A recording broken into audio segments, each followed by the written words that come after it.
So I will tell you this, we are the underdog in this fight. Pero yung style po ni RR Randales, yan po yung style na pwede maka-upset. Dahil masipag eh. Powercast Sports. If you're new here, don't forget to subscribe and hit the notification bell. This content is presented by Arena Plus, Astigsa Sports. Or potential world champion, and so to motivate them as well is those na yung mga boksingero po na may laban na. So ito po is also at the same time mabanggit ko rin sa inyo ay ito po yung mga boksingero na may paparating na po na laban at title fight po ang kanila pong laban. So I'm talking about none other than yan mo, napanood ko na to ng personal. Hindi ko alam kung kilala nyo to, but it's time to hype up again. Ito pong si RR Andales. RR Andales, sino po nakakilala kay RR Andales dito? Pa-comment nga.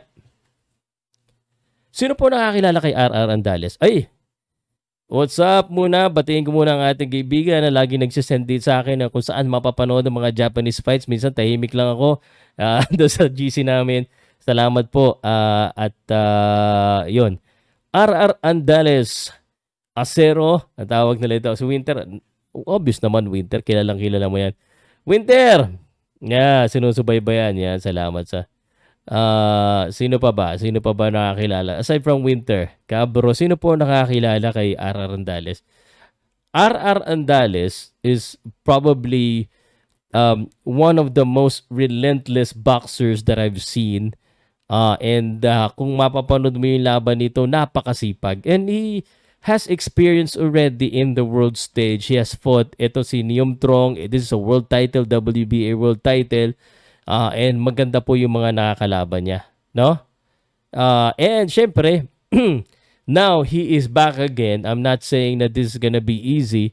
But man, ito... Dihado po ang ating bata dito kay Jinchiro Shigeoka. Ito po yung mga kalaban niya. Ito po,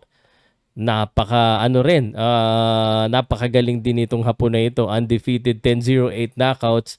At, teka, i-close natin to tinalo po nito ang ating kababayan na si Rene Marcuarto, si Daniel Validares.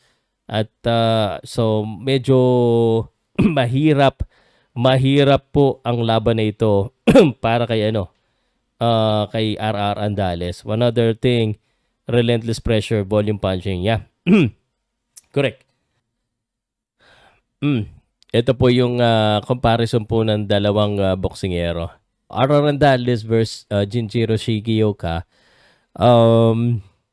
Dihado po tayo. So I will tell you this, we are the underdog in this fight. Pero yung style po ni RR Randales, yan po yung style na pwede maka-upset dahil masipag eh. So I don't see na manakot si RR Randales dito kahit na malakas itong Jinchiro Shigeoka. I think we have a chance as long as na masipag si RR Randales at syempre ingat siya sa mga counter lang. Kasi this guy is relentless. So I'm not gonna say a lot about this, but weeks prior to the fight, magkakaroon po tayo ng prediction natin dito. In English siguro at in Tagalog ang ating prediction dito para sa ating mga international fight fans na nakikinig sa atin regarding Filipino boxing pag international po yung fight. So, alright. So,